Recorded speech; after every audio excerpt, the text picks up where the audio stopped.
இன்றைய புனிதர் அறிவோம். ஜனவரி 10 புனித அகத்தோ.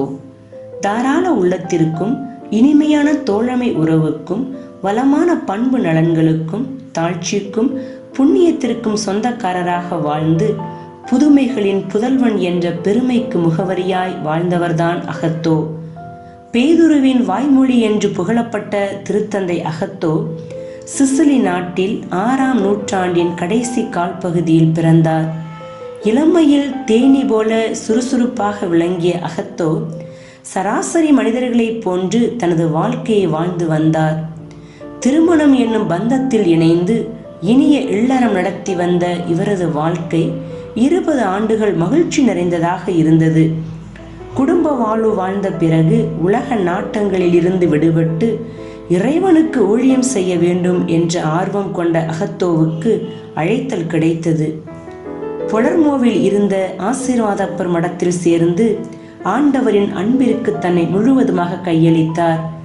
பல ஆண்டுகள் ரோமையின் பொருளாளராக விளங்கினார். திருத்தந்தை தோனூஸ் மறைந்த பிறகு 678ஆம் ஆண்டு 100 வயது கடந்த நிலையில் அகத்தோ திருத்தந்தையாக பொறுப்பேற்றார். சில மாதங்களிலேயே யார்க்கு பேராயர் வில்ஃப்ரட் திருத்தந்தையை சந்தித்தார். கான்டர்பரி தியோடோசியஸ் நீதிக்கு புறம்பாகவும் திருச்சபை சட்ட முறைகளுக்கு எதிராகவும் தன்னை பதவி நீக்கம் செய்துவிட்டார் என்றார். திருத்தந்தை அகத்தோ லூத்தரனில் பெரும் மன்றத்தை கூட்டி பிரச்சனைகளை கலந்து ஆலோசித்து வில்ஃப்ரட்டுக்கு மீண்டும் பொறுப்பை வழங்கினார்.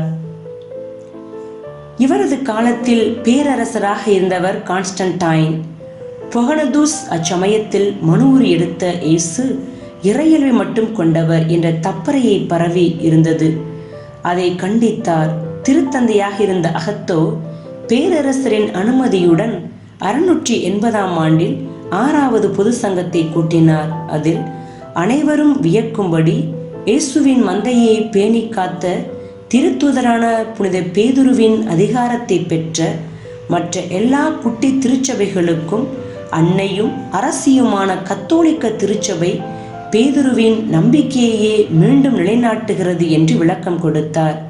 அதை கண்டு வியந்து எல்லோரும் பேதுருவே எழுந்து வந்து விளக்கம் கொடுத்ததாக அவரை புகழ்ந்தார்கள். 2½ ஆண்டுகளை திருத்தந்தையாக இருந்தாலும் இவர் மிகுந்த தாராள உள்ளமும் நல்ல தோழமை உறவும் கொண்டு ஏராளமான நற்பண்புகளுக்கு சொந்தக்காரராகவும் தாழ்ச்சியின் இருப்பிடமாகவும் தன்னை நாடி வரும் அனைவருக்கும் எண்ணற்ற புதுமைகள் வழியாக நம்பிக்கைக்கு சாட்சியாக வாழ்ந்தார்.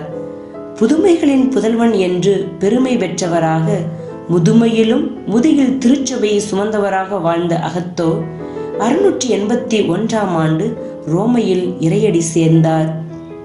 புனிதரிடமிருந்து கற்போம். தாராள உள்ளமும் நல்ல தோழமை உணர்வும் கொண்டவர்களாக வாழ்வோம்.